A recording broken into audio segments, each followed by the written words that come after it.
The views, comments, and opinions of the following program do not necessarily reflect those of Morris Media Studios, MorrisMediaLive.com, or its affiliates. Listener discretion is advised.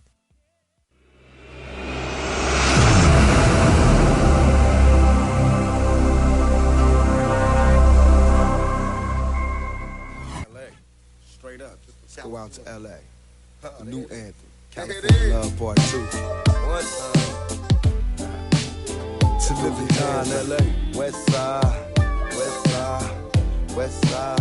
To live and die in LA, where everybody try to fatten their pocket. So many hustle for the cash, so it's hard to knock it. Everybody got their own thing, currency chasing. Worldwide through the hard times, worrying faces. We are not for sale. We not for sale. Hey. What's up, my brothers? Yes. It's your boy MK in the house. And right off the bat, I want to say happy born day to Kobe Bryant. Happy Kobe Day. Happy Kobe Day. My guy for sure. But with me tonight, I got my man to the right of me because we switched shit up. Yeah, it's me. That was weak. You didn't like that? It was kind of weak sauce, dog. I wasn't feeling that. Do it again. Listen, it's me. There we go, baby. Yeah, Better. All a right. little bit better. RJ Now Lewis, it's I'm just in the a little building. bit better. Hey, I It's appreciate been your a heat commentary. wave, though. It's been a heat wave in L.A., so Has I'll let you slide. I'll let you It's slide. always He the gonna light let you skin. slide on You how know, you whistle. yeah. I You mean, hear I was about to say. I mean, he y'all whistles stop. a different way, you guys. But I'm definitely blessed to be here. And to my right, my brother Jamers, Too Sick the Great. Too sick to great. How y'all doing, man? I'm Let me hear them Very- change. very- Take it easy, man. Take it easy, man. Yeah, he got him. He got Take the it whole easy, kit man. on today. Take it easy. Arm fly. Take it easy. Sheesh. Fly. Hey, to my right, I got It's hard J. Conroe Fitness I don't today. know what to call him, man. He changed up his You know, name J. so Conroe many Fitness. times. And man, we back in business. You know, happy Kobe Day. You see, you know, we got a lot of things to be thankful for: peace, love, and health. And who you got to the next of you, man? Can I get an intro? No, Light skin shit, man. no other than my brother with the brown color, Sign my Mister check. C Note. Go ahead, and introduce yourself. C. No Collins, a.k.a. Hollywood, man. I ain't been here for a minute, but it feel good to be back, man. I just been, try to keep my head above water and below the gun smoke. But to my right, I got the abolitionist, no other than, go ahead and introduce yourself. Jai Person Lynn, the abolitionist, a.k.a. the Lincoln Lawyer. You know, it's been a minute for me as well. I've been traveling. Had to do I that can wedding. tell. I'm looking at those chancletas. Yeah, Yeah, man. if y'all Definitely got can't the- see it, we need a camera to Yeah, but my zoom in on toes these- out. Yeah, and these they toes. nice. Your toes out of pocket, Man. but the chocolate's on. My toes is nice. Hey, anytime you just got the big toe showing. Yeah. You Hey, know man, he's they out of leather pocket. sandals. They ain't formed yet. They still expanding. They got a spray. He You got know, this it. is my first. Nigga, got nails them match my boots. shirt. Nigga, This nigga is nails my is first. mustard. This is the first pair of grown up He sandals. just that got I've it. ever purchased. He just got his first two toes showing, ladies got and mustard gentlemen. on the I don't feet. know what's going on. Hey, man, they look nice though. Yo, so our other brother, Wes Strada, is not in the building today. Yeah, shout out to my brother Wes Strada. He out on vacation. You Yeah, know. man. Hope you living it up, Wes. Oh yeah, he got. I just talked to him just a few minutes ago. He had the Kobe jersey. You know, he had the Kobe outfit on. Yeah, he out there doing his thing, man. West. I want to be like you when I grow up. He usually promote all of our social media, so I'm just going to say you can find us everywhere on all platforms. The whole world, Craig. We not for sale. The whole world. WEKNOTFORCELL. That sounds like We the way not he would for do it. sale. So tonight, fellas, we're going to get into a heavy therapeutic session because this is therapy. I always call it therapy. Yeah. But we're going Namaste, to talk a little bit namaste. about generational curses. Damn. You know what I mean? I mean, it's heavy in our community. So we're going to dive into that. But before we get into that, I want to talk to my brother Jai for a minute because as some of our listeners know, you got a case going. Yes. Case against you, but wrongfully. Malicious prosecution. And just so those of us know, my man Jai Person Lynn is an attorney himself. And some of our listeners know that, he got caught up in some bullshit. Yes. Why don't you bring the people up to date on where you are with the case, my man, since you've been trying to go to trial on this shit? Yeah, it's been a while. Due to COVID, there's been all kind of delays. So we were initially set to start trial August 4th. They called us, said just come in on the 11th. Let me stop you for a minute because some of the people may not know. Back up a little bit and just kind of give us a cliff notes on the bullshit, how it all started. And we do mean the cliff notes. Cliff notes, okay. Yeah, just the cliff notes. Just the cliff notes. Yeah, that's talk about the injustice. Talk about the injustice. All Go right, ahead. but basically, you don't got to be short. We already know you're short. So just be tall. Get this blonde hair. Can a man tell his story? Don't be too short. Can he tell his story? So it was a day out in San Bernardino Courthouse, which is about 70 miles from my home and my office. I went out there to pick up some discovery from the DA's office, meet with my client, go to the scene. And then I wanted to speak with the clerk. And when I called and asked to speak with the clerk, they told me I need to go to the clerk's office. So I say that to say I was not expecting to go inside of a courtroom that day. I had on civilian clothes, not a suit. But when I was instructed by the clerk in the clerk's office to go to speak to the clerk in the court, the deputies in the court did not believe I was an attorney. One of them pushed me. We had some back and forth discussion about me being an attorney there to speak to the clerk. Said I needed to speak to them. Told him, tell the clerk I want to talk to him. And then talking to the deputy that pushed me, I told him that he fucked up when he put his hands on me, and I'm going to come after him with everything I learned in law school. And he shot me with a taser. And then he said that shit like it was easy. Like, how many times did you get tased? Hold on, my man is an officer of the court, and you got tased by the deputies. Got shot with a taser. And then he was acting like you were trying to step to him though. Like I heard how But don't you walk up on me and everything. Yeah, and all of that was just him talking to the recorder because he closed the door to ensure nothing could be seen. And he also, he had took his taser out before. I didn't know at the time. The other deputy didn't know at the time. But the other deputies, since they turned over a statement where she says she thinks it was unnecessary for him to use his taser. She never felt threatened. She didn't feel I was a threat to him. We're gonna make this. We're gonna make the video available via this recording. So when you go and check us out, on whatever platform you check us out on, just check the description link, and we'll put the video up so you can see it for yourself. And please, keep Jai prayed up. But this is a huge moment in terms of what he did go to law school for, and what he is fighting for on a daily basis. So fighting for, this is huge very injustice, and also this is happening a lot. When you view the video, because it wasn't audio at the first, at the beginning, the first maybe 30 to 40 seconds, there's no audio, and that's me walking in, I get a phone call, I go up to the clerk's desk, the custody deputy, he's not the bailiff, that's the one that shot me with the taser, Deputy Barry. He asked, do I know you? I say, no. But I'm here to talk to the clerk about one of my cases. He say, well, you got to go back there, pointing to the gallery area of the courtroom. I say, why? He says, because you're not an attorney. I say, well, I am an attorney here to speak to the clerk about my case. Then he points me to the bailiff and says, well, I need to speak to her first. So I turn around, talk to her. She says, sir, you see that bar? Only attorneys can pass that bar, which now at this point they both identified that I, being as an attorney, can be in this space.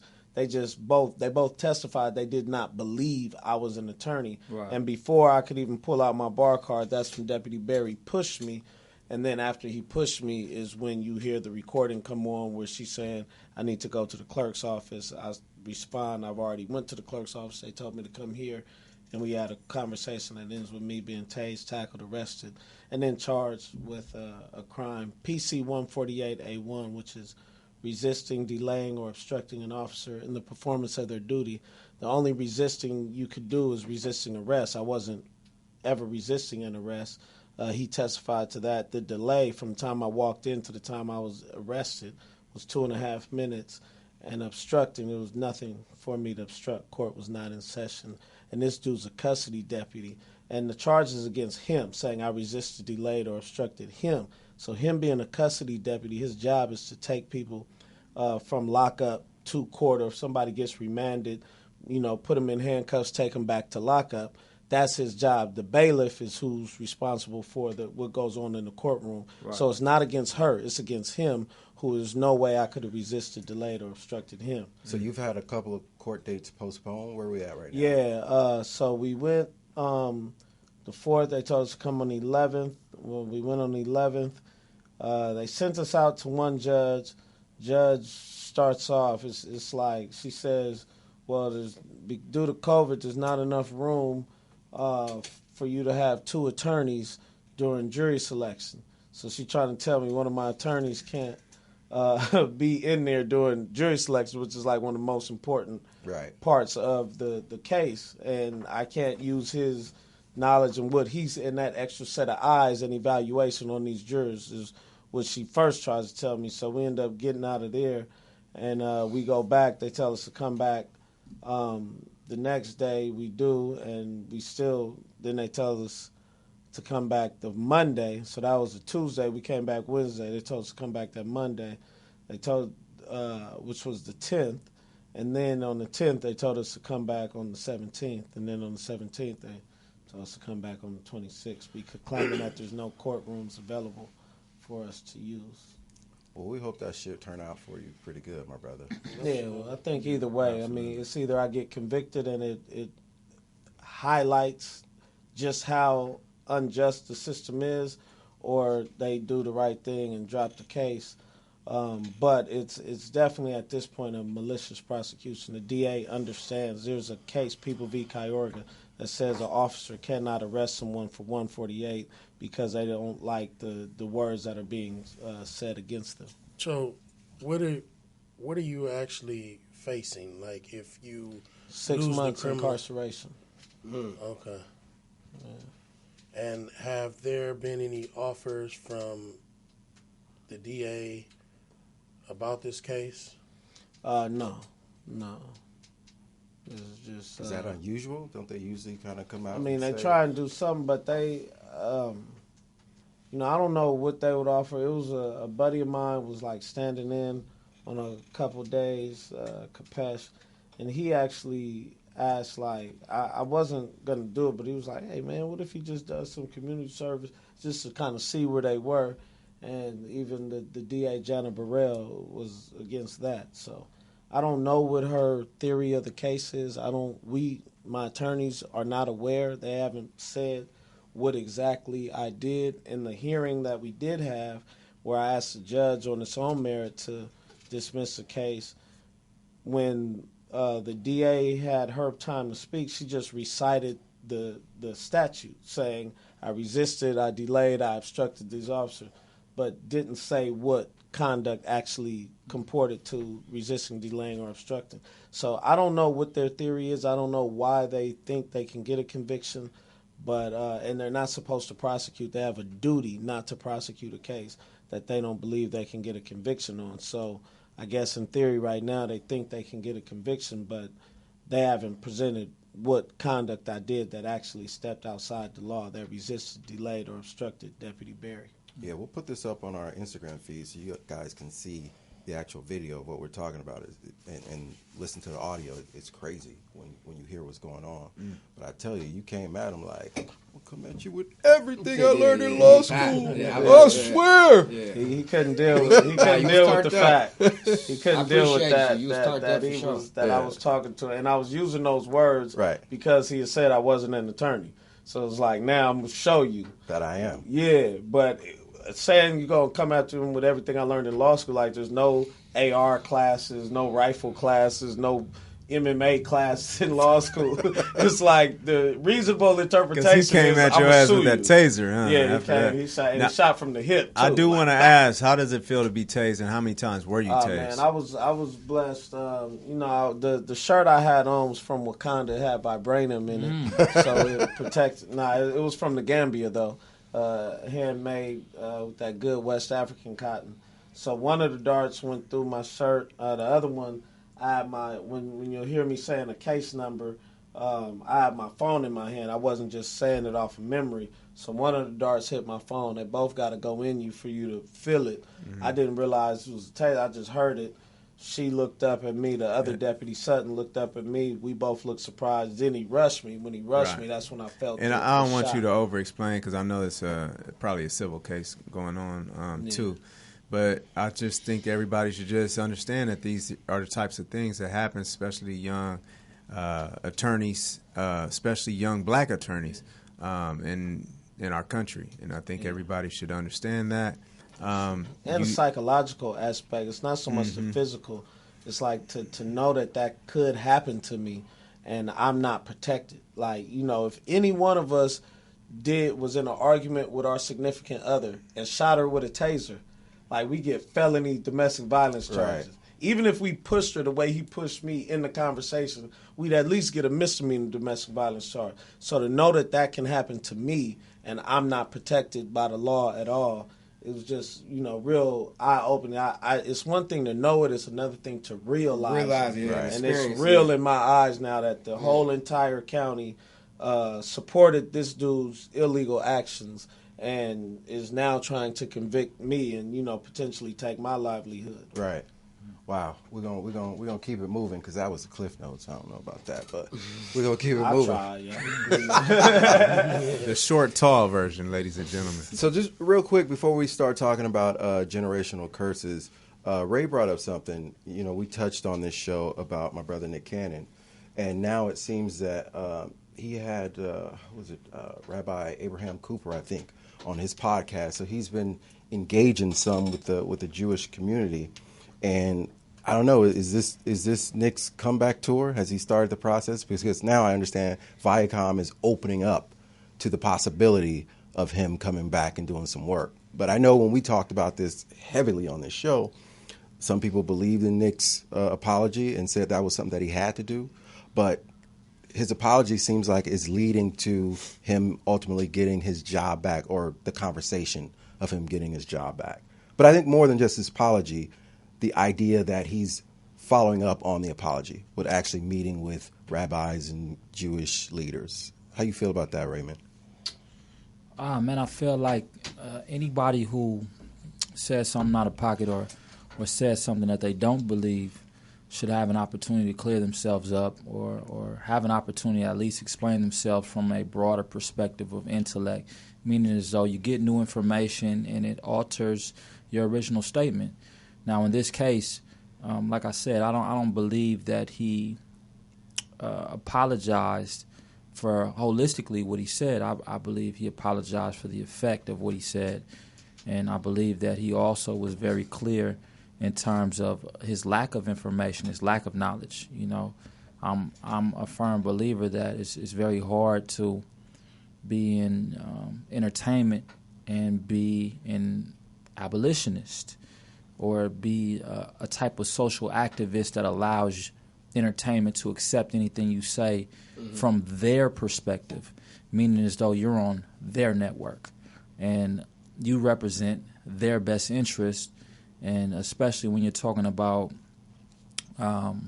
anybody Caucasian or anything Jewish and they own the network, they're going to scrutinize those things heavily. So to me, it was just another example of how someone can get put in that place, that regardless of how successful you think you are, you're still working for somebody else, you know. And it's an interesting case, man. I'm interested to see what happens if he does come back, what he'll say about coming back, what they'll say about coming back. I noticed that he did not pursue the lawsuit against Viacom. I don't know if that has anything to do with their conversations, but overall, I remember the dialogue between Jamers and Jason, and it's very interesting to see somebody, you know, trying to hold on to something that's essentially not theirs. You know, I think just the same way that Nick's PR told him to make a statement. I think the president of Viacom, his PR, probably told him the same thing, and. For him to make a statement, that's one thing, but for him to actually follow up with it, then that's change right there. So, you know, it's a step in the right direction in terms of where it may benefit them to avoid a lawsuit, but it's still a step in the opposite direction in terms of Nick. You know, I think this is another opportunity for him to say, hey, you know what? Sorry, I know you guys are considering another season, but I'm taking my business elsewhere. And that to me would be a very admirable thing for him to do. Absolutely. Because there's other networks. He can go to Revolt, help Diddy out. And, you know, I think it's going to continue to be like this until we either establish our own platform to where we don't have to be censored for the things that we say. You know, me and Hollywood, we talk about this all the time. Matter of fact, we talked about something on the lines of this yesterday about how just in entertainment, we are, our culture is pretty much for sale on any market, you know, and we talked about this, me and Hollywood talked about, he mentioned something to me about how in that industry you have people that are directing these ideas that don't have any clue about the culture, period. Yeah. So I think we definitely need to step up some kind of way. Like, you know, if you look at a lot of these YouTubers, those are great cameramans or, you know, great camera people, or you got a lot of these people that are producing their own things right now. We can use some of these people in Hollywood, and somebody needs to financially back them to kind of get our own movement going. Yeah, and I mean, just to piggyback off that, I mean, we do talk about this. I mean, talking to James the other day, like, black stories need to be told by black people. Right. You know what I'm saying? But the difference is between a Revolt and a CBS or NBC, you know, those are broadcast networks that have a powerhouse behind them. Whereas, you know, Diddy's Diddy, but he don't got the same money to put up in their productions like, you know, CBS, NBC. So for Nick to kind of, you know, say like to take his talents elsewhere, he would have to take a step back in a pay cut. Not to say he's not already well off, but if he truly want to speak his truth. Because here's a funny thing about Nick Cannon, you know what I'm saying? Motherfuckers called Nick Cannon corny for years, you know what I mean? You know what I'm saying? Doing the Nickelodeon shows, the rapping, and, you know, the movies, whatever. But, you know, I feel like in the last, 4 years, he's been more, you know, educating himself about, you know, black history and coming more woke and going to Howard and highlighting them and everything like that and having this podcast and more, the cultures had been more accepting of him. But, you know what I'm saying? But are they accepting of him? And I'm going to be the devil's advocate on this side. And I'm going to use this term, but I don't mean it this way. But are they more accepting of him for the shtick, for the song and dance, for the buffoonery? I mean, look, when we watch Wild 'N Out, we're watching Wild 'N Out to be entertained. Yeah. You know what I'm saying? Yeah. Like, you know, are we at a period, and I see where you're going with this, but are we at a period that he could take his talent somewhere else and do something more impactful for the community? Nah, yeah. Well, what I was saying is, like, you know, through this, like, he basically, the more pro-black he got, you know, he distanced himself from the networks. They cut his ass loose. I got you. You know what I'm saying? And then, you know, the minute he make the apology, then black people, oh, why you make the apology? Oh, you a sellout. And he cut himself in between, you know. And right. I think the thing with, you know, becoming woke and everything like this is just like you're getting this information, but, you know, people have been researching this shit for years. You just can't go on your platform and spit out some shit that you just heard. Like, right. You really have to practice this shit. You know what I mean? Or else, you know what the fuck you talking about. Yeah. Or else situations like this is going to happen. So right. I do believe that he needed to, you know, clear that up if he wanted to continue his relationship with a CBS and everything. Now, if he had, you know, was done with them, fuck it. I'm going to say my truth. That's what I believe. And he should have stood firm on that. But you know, I don't think Nick Cannon just wants to be like an abolitionist, like, you know, kind of like character. I still believe he wants to do, you know, comedy and is Wild 'N Out. He employs a lot of black actors, comedians. I believe right. He still wants to do all that. So what was your question? Like, do you think he could go to another platform?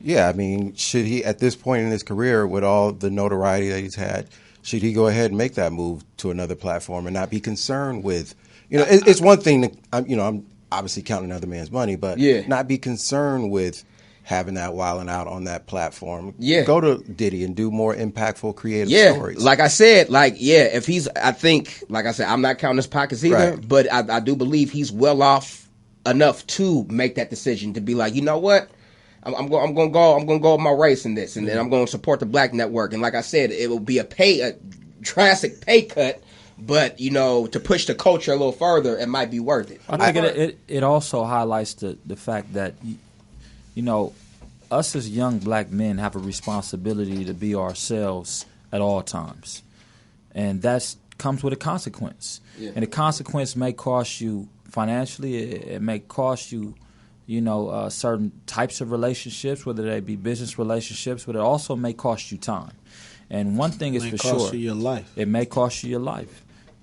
We have to put into perspective the idea that Nick Cannon is more than just an entertainer. He's a father. He's a man. He's a black man. He's a young black man, and it's like I said in the last show. I believe it's our duty to confront black men and black queens the right way. And how do you confront someone the right way? The first thing you should do, man, is get an understanding of where they're coming from and then educate. If you have the information, and I don't think you get that from a network. That comes from us. That comes from the culture. So I believe that he was, in a lot of ways, confronted about what he said in terms of, hey, do you believe this or not? And if you believe this, what are you apologizing about? But there is a business side to it that we have to keep in mind. I think at the end of the day, Nick is going to do what's right for him. Yeah. He's going to stand on what he believes in, because he's done it before. Right. He lost his job at NBC before, standing up for what he believes in. And he didn't lose his spot with Fox. Right, no, he's still with Fox. So he was still working there. But I also want to just point out with Nick Cannon, dude is like, while what he does and who he's employed over the years, I think it's important that we stand with that brother. Absolutely. As a community. Absolutely. Right. And understand also that the spook who sat by the door had to sit by that door, and I think he's still in that position, and he's proven himself dedicated to his people. So I don't think him being in there compromises him. Obviously, he made his apology, and when I first heard he was making an apology, I it wasn't the best feeling I got from it. Right. But at the same time, being in that man's position and being able to have the impact that he can have, having that say at those networks, which I think after it's all done and with the past business deals he's made, he's going to be one of the most powerful black men in that network industry once this is all done. We don't want black men, young black men, to be hypocrites in front of us. Yeah. That's what I see. And here's the thing about the networks, too, though. They can ignore all the social injustice that's going on. So they can't be tone deaf to that. Right. So they have to kind of like hear a Nick Cannon out or make sure there's diversity in these different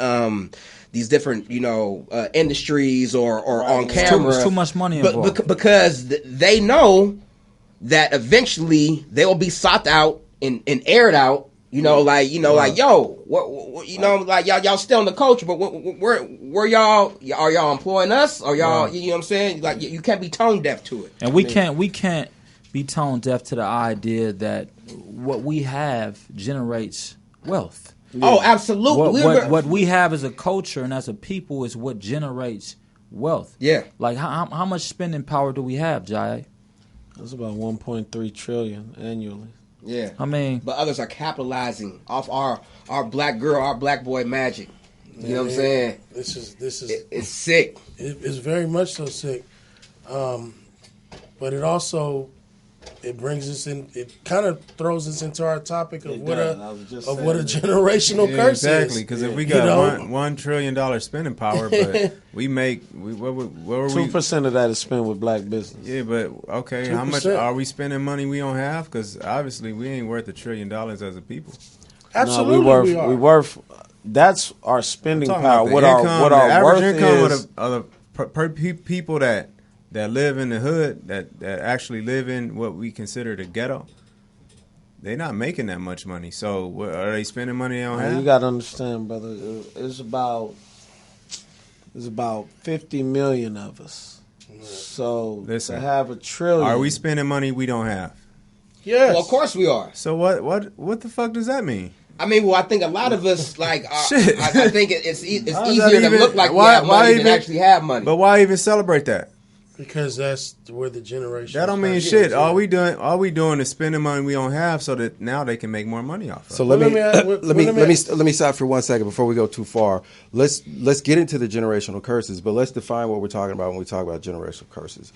We're talking about negative patterns. All right, negative patterns from your family history that are repeated in your life. That's what we're talking about. That's a generational curse. It's something that's passed down from your parents, from your grandparents, whatever. But these challenges are usually not positive, and it's always something that's oppressive in nature. So let's go from there. If we want to talk about, because we're talking about finances, let's start there. And let's be honest with this conversation, because, you know, we're all men of color in this room, and generational curses affect our community. Absolutely. They do. And they affect us. They affect us personally. Absolutely. Right. Personally. And differently, because James' father certainly got issues that James dealing with just from being his father's son. My father has issues I'm dealing with just for being my father's son. There's also the benefits, right? It's not talking down on our fathers. It's just they've had traumas that's been passed down to us, Right. and this is just stuff that we deal with. And a lot of times, you know, it Check comes that in the Father's Day show out. Yeah, Father's definitely. Day. Check the Father's Day show. We love our fathers, but we also recognize, you know, what we got from them. You know, the Right. traumas they suffered in the war zones, in the Vietnams, and coming home and disciplining us while dealing with those traumas is all stuff that we have to deal with, as well as just trying to prove to us that there are men in a society that devalues them and devalues us. And having those relationships with the women in their lives, you know, our mothers or stepmothers, and seeing that power dynamic and how that's played out in this society certainly affects us. And you know, just for me personally, I think the generational curse. I'm blessed that I have my father's an intellect, and I got that from him. But it's like that. It's still his father. He's his father's son, Right. and his father had an evil streak in him that was hereditary. You know, he got it from somewhere, Right. and you know, it got to my father, and then it got to me and my brothers, but the most part is good. But we still got this in us that we have to, you know, figure out, and that I have to make sure I can do the best I can not to pass it down to any future generations I may have. But what do you recognize as a curse? And I'm going to talk to you for a second. Jason, what do you recognize in your life as a generational curse? Just light skin. Well, I think for me personally, you know, I was able to identify things, and my dad was raised. My mom, both dad and mom raised us to be critical thinkers, and just our willingness to always think outside the box, you know, and be unapologetic about it. Will wind you in a lot of put you in a lot of situations where either you're isolated or you're faced with some sort of confrontation. Now, is that necessarily a bad thing? No, because I think that everybody needs some sort of shock, you know. Right.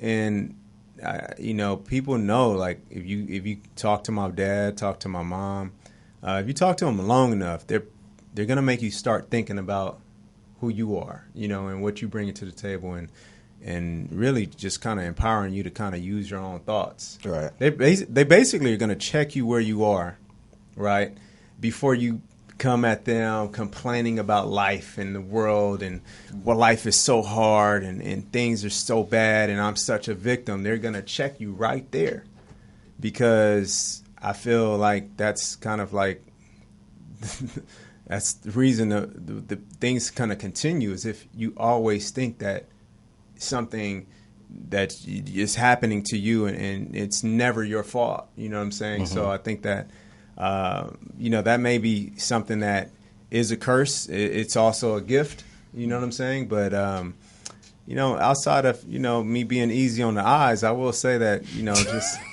it's a gift and a curse, all day long. Listen, you know what? Here's the thing. I'm going to keep it real on this fucking show. Right. And I'm going to tell you straight up. When I look at a generational curse and I look at the generation, our fucking curse in my family is womanizing. Yeah. I'm going to keep it real. And that shit was passed along and passed down. And how do you break that? I think one of the things in my life that I wanted to make sure that I didn't do is have a kid with this woman, a kid with this woman, a kid with this woman, a kid with this woman. Because in the black community, we got that shit bad. Oh, we got it super bad. I'm going to keep it real on that stage. In an unstructured way. Right. Yeah. That's save for another show, Jack. I'm not getting to that shit right now. I mean, so when I look at how our community accepts or sees things, that's a curse right there. Absolutely. Yeah. I think it's just, the problem is people, like, we haven't, I had this conversation with a young lady not too long ago, and it's we have to learn how to deal with each other and knowing that there's a curse on both ends. Mm-hmm. The female, like this female I was talking to, she was explaining to me how she can't find anybody, and after talking to her, I was like, well, what's the problem, and I was trying to figure out where did her pain come from, like what was bothering her. And after she talked for a while and she got to explaining to me that her issues was her mother. Her mother had suffered from some sort of substance abuse or whatever the case may be. And so, her lifestyle from there had her like not depending on a man at all, or she was always kind of guarded towards him. So like if one gets a little too close, she's like, hey, back away. I've been handling this for a long time.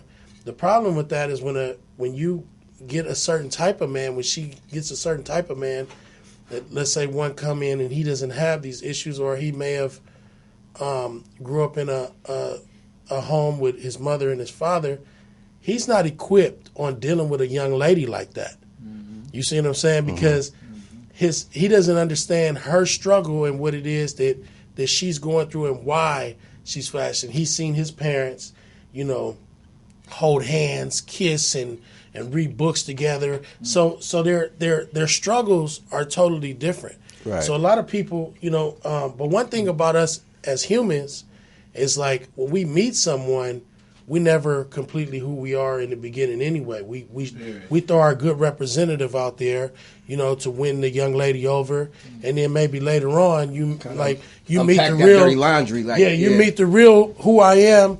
Maybe it could be a year. Yeah, because that's still the real you. It's still the real the me. Rest of you. But you meet me later on. Like you meet the things that I've been hiding, the stress and the trauma. You meet that later on because I'm not sure if I should reveal that to you as quickly as right now because I don't know if you're going to judge me, and it makes me vulnerable. Yeah. But you know what? When I look at that for a second, and this is one thing I want to bring up with you, Jason, that's a lot of fear in that.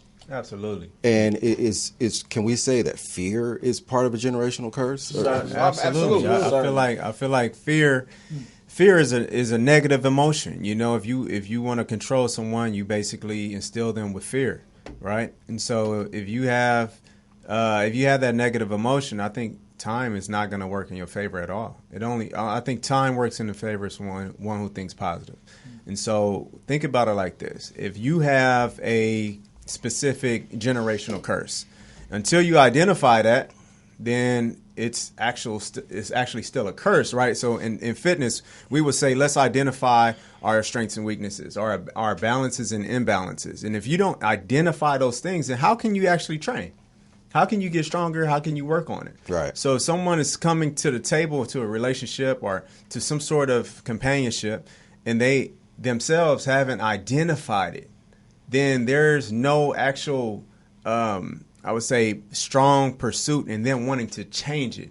They may have the fear of identifying it, and then when one points it out, they may immediately defend themselves because that's their biggest insecurity. I'm going to help you out with that one. Sometimes they don't realize it is a problem. And see, you don't know it's a problem because of the simple fact that you're in it. You're involved. You know, these like that particular young lady, she didn't know that she had a problem. You know what I'm saying? And she's not going to go into a relationship saying, hey, this happened, that happened, because at the end of the day, but the problem is already fear. Now you tell everybody knows that there's a dynamic to it, right? And so if you think about it in a relationship, whatever fear your household has, I always tell people you have to be kind of like the duality or the polar opposite of that emotion, just so you can balance it out. But you're speaking from a perfect world. Once you dealt with this, like somebody that's dealt with these problems, they can't just come out like that. You know what I'm saying? Because what you have to understand is people that hold a guard up, they're trying to, if they've already been hurt, they don't want to be hurt no more. So the best thing to do is it's kind of like if you've been robbed, right.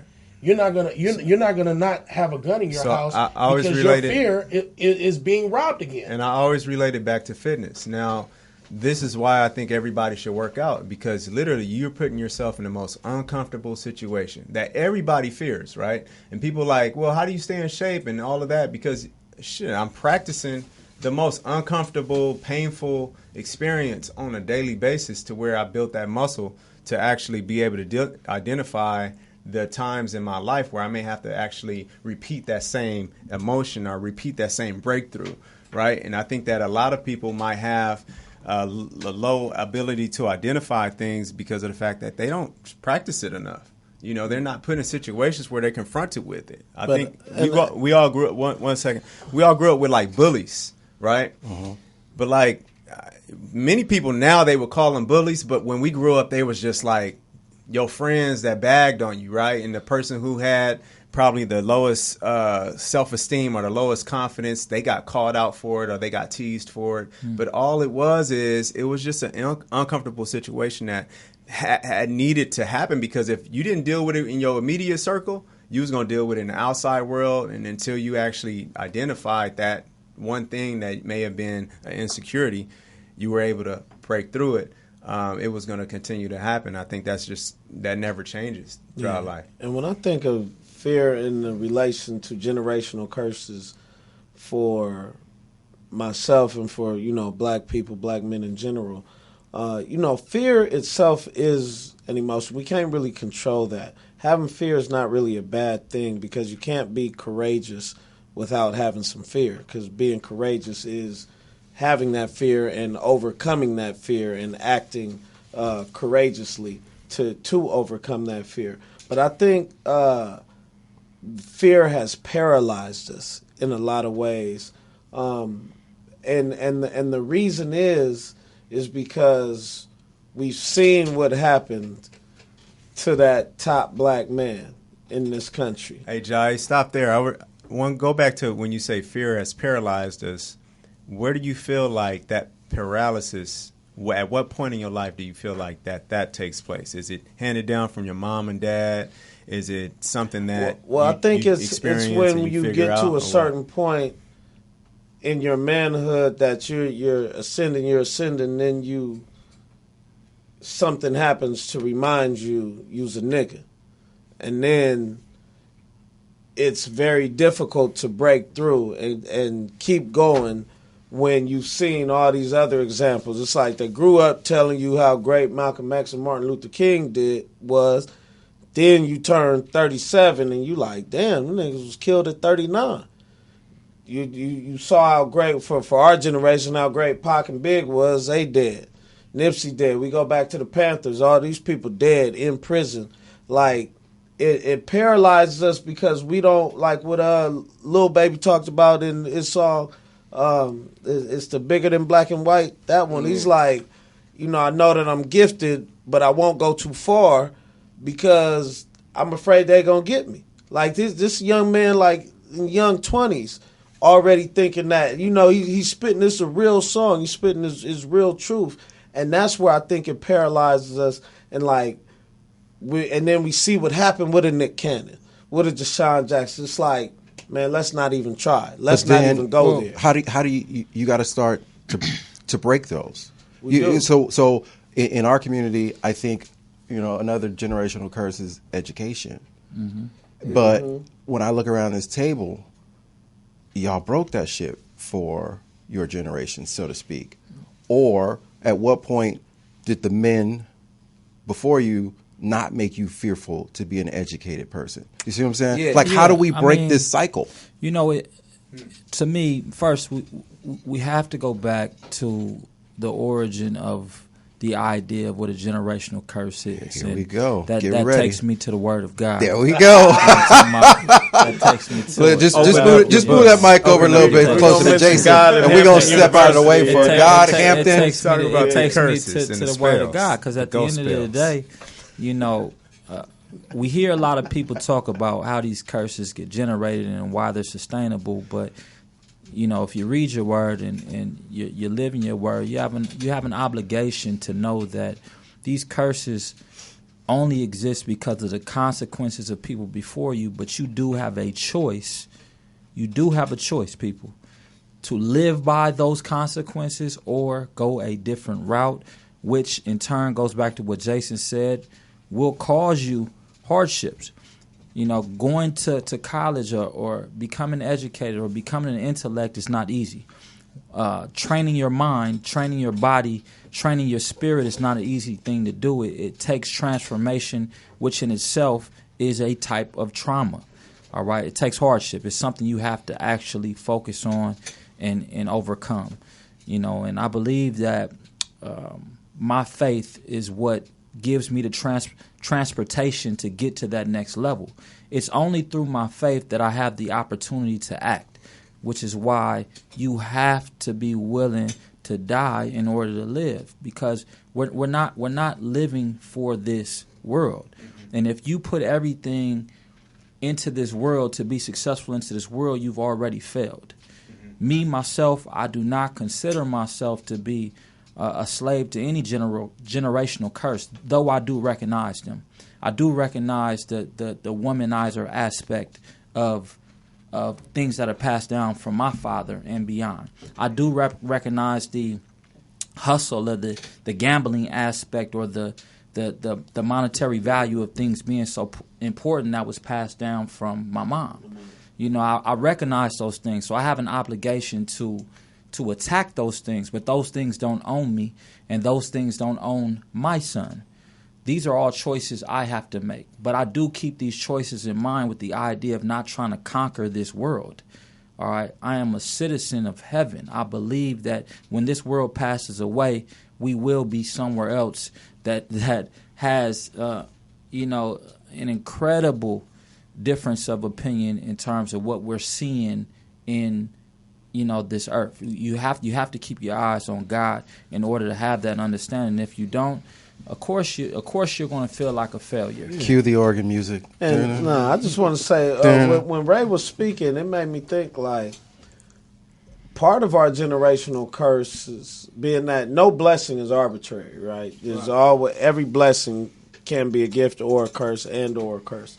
And a lot of our generational curses are us being ourselves, but being ourselves being bastardized, ourselves being demonized. And so instead of us being ourselves, we try to be fit into the square that society told us to fit into when we're a circle, and it just isn't going to fit. And that's part of the curses that we have. It's like we'll look at things, and it was the womanizing part that made me think of that, because it's like if it's in your DNA that you're from a line of a tribe that the wealthy men and the talented men had multiple women, and that's in your DNA, and now you're rejecting that to fit into America's monogamous status, that in and of itself, and I'm not trying to get into that conversation today, but that's one of the examples of how let's be clear, you we guys. turn our blessings into curses. Hold on, go ahead. Jai likes to say all the time, that I'm a Solomon-like individual. Very wise. And he doesn't use the wisdom as the reference. He's talking about my availability to attract young ladies or to sustain relationships with multiple young ladies. And though we've talked about this in the previous podcast, I mentioned it then, and I just want to circle back to it now, that my brother, it is not a curse or a consequence to choose to be with one woman.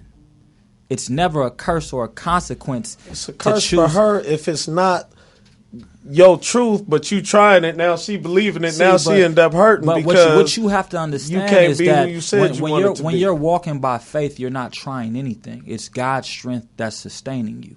So what you may see as an attempt is someone who's relying on God to sustain them to encompass this relationship and make this relationship glorify Him. It is His will that desires for a man to be with a woman to ultimately glorify God.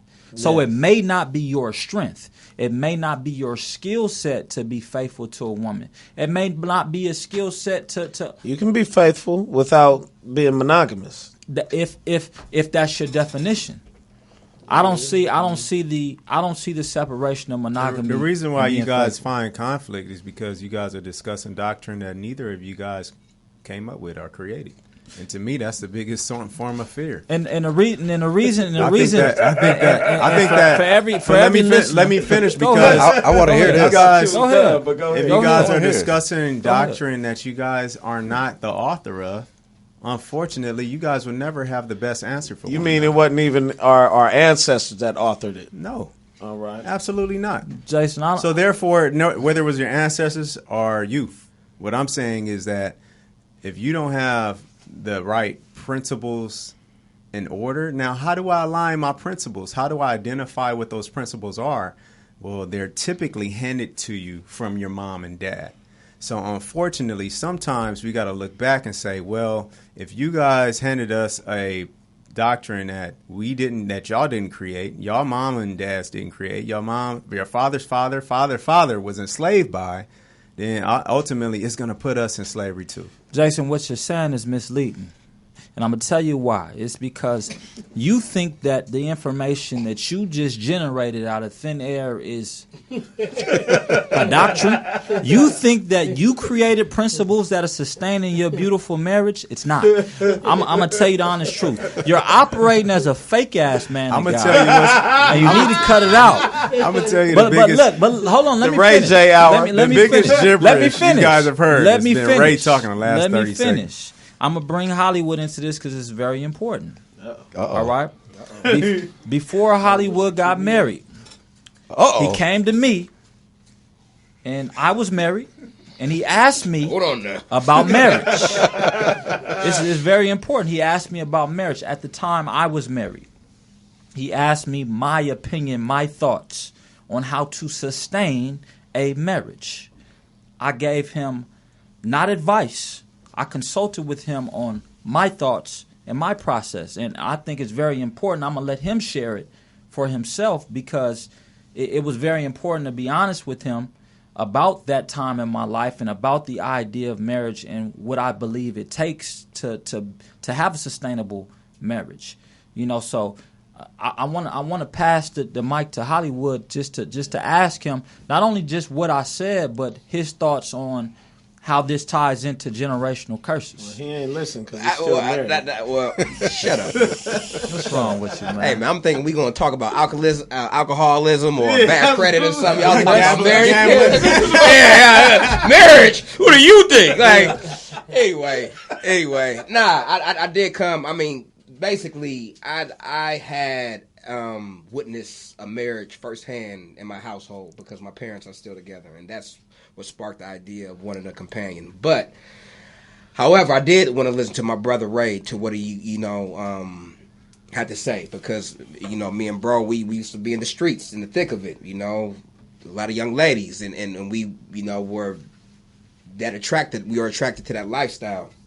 And I more so wondered how he was able to kind of get out of that and kind of settle down, and the steps that he taken in years in the marriage, just how did you sustain your marriage? Because I was getting ready to do the same thing. What the hell's so funny, man? Hey, man.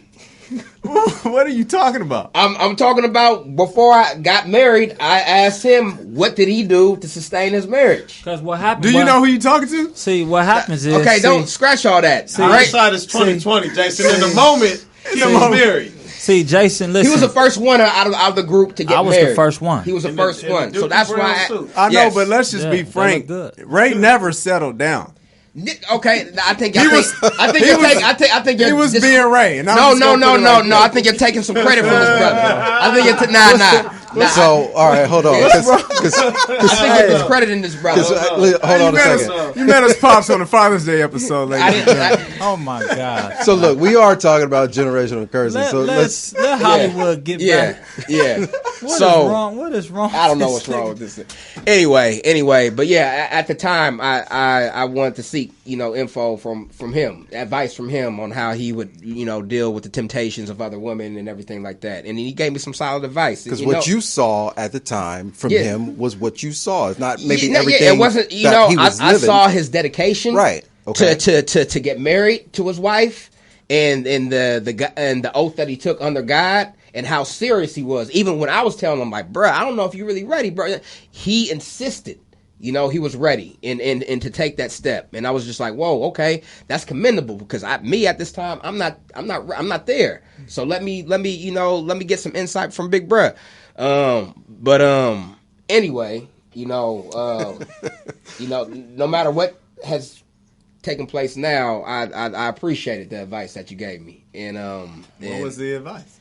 Now, I mean, we all work differently. Yeah. We all work differently. You know what I mean? We all different men, set for different things or whatever, and pretty much you got to do what's best for you. But to bring this back, I mean, I think if we really sit down and think about it, slavery plays a huge part in this generational curse. Yeah. And we're a long way from getting out of this curse. I mean, a long way. And we still have to just really sit back sometime and reflect of how far we've come. Our women, they have a guard up against us because we didn't protect them. And black women are still shouting that out to this day. Yeah. And then not only that, we have neglected them. We have degraded them. Yeah. We have put some people have came out of their mouth and said that other races are better than them, and that particular part has caused a lot of people to be single and a lot of people not to know how to deal with, because it's like, really, to be honest with you, it's like everybody needs some sort of therapy. To the point. For being black. Just for being black. Yeah. There's a lot of things that have been passed on, whether there's alcoholism, drugs, being stubborn, education, finances, poor eating habits. Right. All of all this stuff has been passed down, and we're now having to re-educate ourselves. But if you go back, if you think about how far away we are, just think about let's use like a white family. Way back in slavery, they were taught that their wife is supposed to be a Jezebel. They was taught to respect their wife. The man was taught to be a man. Just think about all of that being passed down to their kids after their kids after their kids. That's the reason why they're ahead of the game. Now think about, not just that. It's a big part. Yeah, it's a big part, but it's not just that. Yeah, that ain't the reason why, they created the structure. They created the structure, just like I told y'all. We living in the structure we didn't create. Absolutely, but they created the structure based on their principles. Okay, them being the chosen people in that book that our parents taught us. Right? And on top of that, it has put us so far behind to where we still haven't been able to catch up. And like we're so far. I mean, I'm talking about we're every year we're getting this close, but we're still this far behind. Yeah, I mean, but that's yeah. I mean, that's common knowledge, though, Right. that we behind. Like, I mean, you just think back in the 1950s, it was just ending segregation. But let me You know ask, what I'm saying? let me ask Chris a question, because he just made you said we are re-educated, we're relearning. Yeah. Now, I think that one of the biggest things that we were taught not to do is how to use our own thoughts and use our own mind growing up in education and so on and so forth. So do you feel like that's something that we're now starting to be conscious of and aware of? Absolutely. I mean, just think about it. I'm just going to give this quick example. Like, Make it quick. Back in the day, like, I don't know for y'all, but like to go to a better school, sometimes you had to go out of your zip code. Yes. You know what I'm saying? So you go into that school and you get that criteria, to get a better education. But guess what? In that school, they're not teaching you the black history. You're now learning that white people criteria. So you're now stripping your history and not learning your history and learning what they're teaching you to try to excel, and you're forgetting your past and everything like that. And so it's like that's even a curse that that's been passed down. And you're associating that with being better than yours. Hold on. I'm going to stop y'all for a minute because I really smell a part 2 coming on, because we're really getting into this, because we really want to talk about how much curses have oppressed us from the oppressor. Wow. And I think we really should get into that with a part 2, because we're running clean out of time right now. Because that book Jason keeps referring to is a history book. And I'm not going to let you. I'm not going to let you. Nope. I'm not going to let y'all get started. I'm not going to let y'all get started. Stop. Kings and queens. That's very it. few few light-skinned folks in there. That's it. Read nature, not books. Check this out. We are not for sale. We're not. And validation is for parking. We don't need that shit. We out. We out. Appreciate y'all. Unapologetic, man. We're not for sale.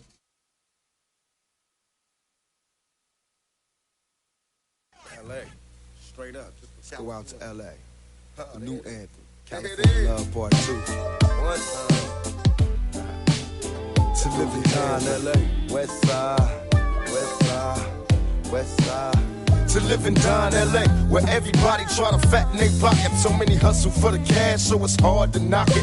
Everybody got their own thing, currency chasing. Worldwide through the hard times, worrying faces.